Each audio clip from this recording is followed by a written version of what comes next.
మార్కాపురం జిల్లా విద్యార్థుల భవిష్యత్తులో ఐఏఎస్, ఐపీఎస్ గ్రూప్ 1 ఉద్యోగాలు పెద్ద ఎత్తున సాధించాలని శాసనసభ్యులు కందుల నారాయణ రెడ్డి కోరారు.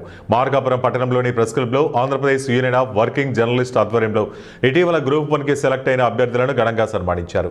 కార్యక్రమంలో మార్కాపురం శాసనసభ్యులు కందుల నారాయణ రెడ్డి, మార్కాపురం జిల్లా జాయింట్ కలెక్టర్ పులి శ్రీనివాసులు, ఏపీయూడబ్ల్యూజే రాష్ట్ర అధ్యక్షులు ఐబీ సుబ్బారావు, జిల్లా అధ్యక్షులు రమణ, సిపిఐ నాయకులు అందే నరసయ్య మరియు మీడియా ప్రముఖులు పాల్గొన్నారు. ఈ సందర్భంగా శాసనసభ్యులు కందుల నారాయణ రెడ్డి మాట్లాడుతూ విద్యాపరంగా మరియు ఉద్యోగాల పరంగా గతంలో ఈ ప్రాంతం పూర్తిగా వెనకబడి ఉండేదని, కానీ ఈ ప్రాంతం నుండి గ్రూప్ 1 అభ్యర్థులుగా ఎంపికైన వారిని మనస్ఫూర్తిగా అభినందిస్తున్నానన్నారు.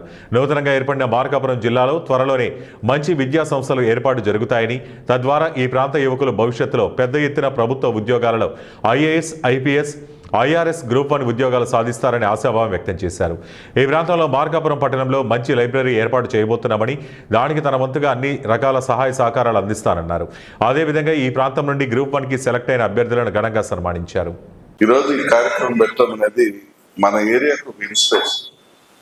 ఎందుకంటే ఇంతమంది పాత్రికేయ మిత్రుల సమక్షంలో ఇంత ఘనంగా సన్మానించారు, ఇంత ఘనంగా పేరు ప్రఖ్యాతులు వచ్చే విధంగా చేశారు అనేటువంటి ఇన్స్పిరేషన్ అనేది మన యువతకి మనం ఇచ్చినట్టు.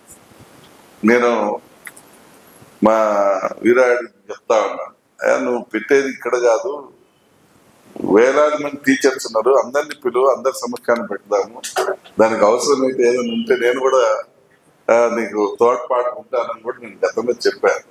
చెప్తే లేదు, ఈ వారం ప్రెస్ వాళ్ళు పెట్టినారు, ప్రెస్ వాళ్ళు అయిపోయిన తర్వాత చూద్దామని చెప్పాను. కేవలం దేనికంటే మన ప్రాంతానికి ఒక ఇన్స్పిరేషన్ గా ఉంటారండి. అంటే ఇంకా యువత మేము కూడా ఆ రకంగా తయారు కావాలా, మేము కూడా ఆ రకంగా చదువుకోవాలా అనేటువంటి భావనలోకి వస్తారు.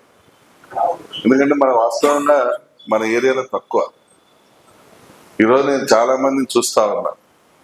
ఈ ఊర్లో నాకు ఫలానా కంపెనీలో నేను ఇంజనీరింగ్ చదివినా ఫలానా కంపెనీలో ఉద్యోగం ఇప్పిమనో, లేకుంటే ఫలానా సాఫ్ట్వేర్ కంపెనీలో ఉద్యోగం ఇప్పిమనే వాళ్ళు చాలా తక్కువ వస్తారు. ఇంతకుముందు అయితే నేను 2009 అప్పుడు ఎమ్మెల్యే ఉన్నప్పుడు నాకు ఎక్కువగా ఇంజనీరింగ్ చదువుకున్న వాళ్ళు, బీఫామ్ చదువుకున్న వాళ్ళు, లేకుంటే డీఫామ్ చదువుకున్న వాళ్ళు, వీళ్ళు వచ్చేవాళ్ళు మాకు ఉద్యోగాలు ఇప్పి, ఆ కంపెనీలో ఇప్పి, ఈ కంపెనీలో. ఇప్పుడు ఏంటంటే వాళ్ళు రావట్లే, నాకు అలా కంప్యూటర్ పోస్ట్ ఇప్పి, ల్యాండ్ వాళ్ళ సాగు షిఫ్ట్ ఆపరేటర్ పోస్ట్ ఇప్పించి, ల్యాండ్ వాళ్ళ గుమస్తా పోస్ట్ ఇప్పించు, ల్యాండ్ వాళ్ళ అని చెప్పి వీళ్ళు వస్తున్నారు. అంటే మన ఏరియాలో చదువు అనేది